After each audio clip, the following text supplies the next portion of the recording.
Halo Fitsmania, kali ini kita membahas mengenai penyakit jantung, kenapa bisa melonjak, naik cepat sejak tahun 1950.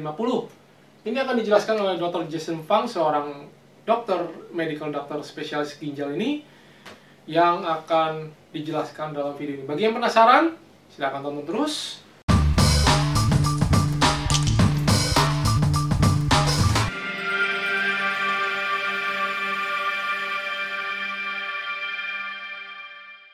Selamat datang di channel BINARAGA.NET bersama saya Jo Pongfu, biasa dipanggil nama Jo JP atau JP, yang biasa membahas tentang nutrisi, latihan, dan produk seputar fitness.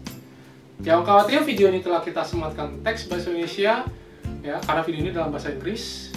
Ya, bagi yang penasaran mengapa penyakit jantung ini bisa melonjak naik pada mulai dari tahun 1950, ya.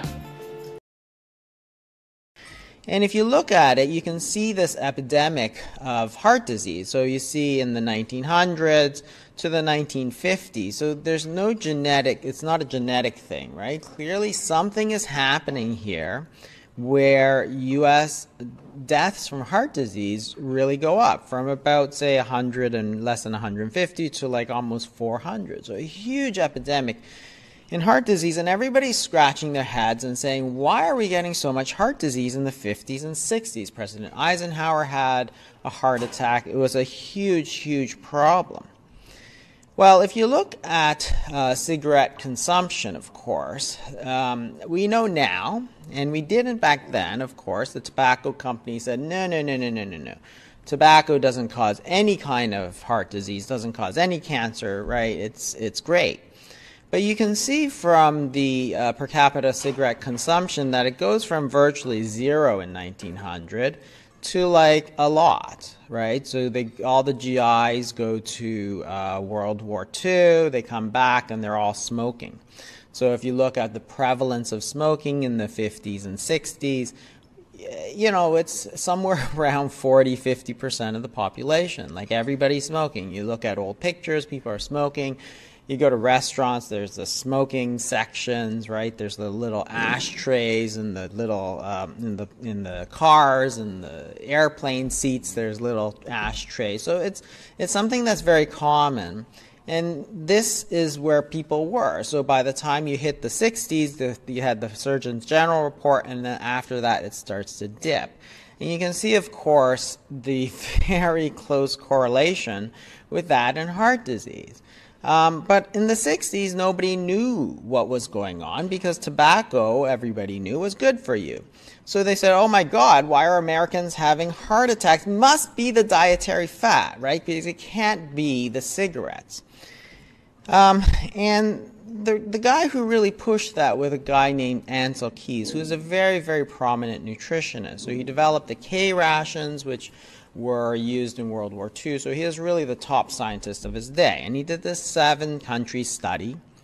And he said that, well, look, here's 7 countries, and if you compare the percentage of calories of fat and the heart disease deaths, you see a very close correlation. Therefore, it must be the fat, and more specifically, it was the saturated fat.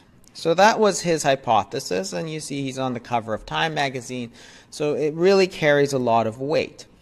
But if you think about it, it doesn't make any sense at all. Because if you look at the actual consumption of saturated fat from 1900 to 1960, when heart disease deaths peaks, you can see that it's virtually unchanged, right? So while cigarette smoking is going way up, at the same time as heart disease, saturated fat is eating exactly the same.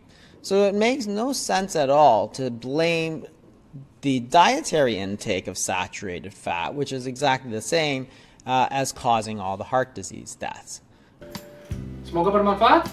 Setuju Anda bahwa hidup ini adalah pilihan, dan kita bebas memilih gaya hidup yang kita ingin jalani, dan kita bebas memilih makanan yang kita konsumsi, tetapi kita tidak bebas dari konsekuensinya. Ya, memang kesehatan bukan yang utama, tapi hal yang utama tidak bisa diraih tanpa kesehatan. Dan kita tidak mungkin membayar orang melakukan push-up, pull-up, atau squat, tetapi kita yang mendapat penontonnya. Jadi kita yang harus melakukan kepada diri kita sendiri. Saya Jo Pongfu bersama BINARAGA.NET. Kami mengajak Anda membangun generasi baru yang lebih cerdas, fit, dan tangguh. Di BINARAGA.NET, kami selalu percaya bahwa setiap orang pasti bisa memiliki tubuh yang ideal dan sehat. Dengan subscribe, like, dan share video ini, Anda turut membantu membangun Indonesia sehat dan kuat. Salam cerdas fitness, saya JP.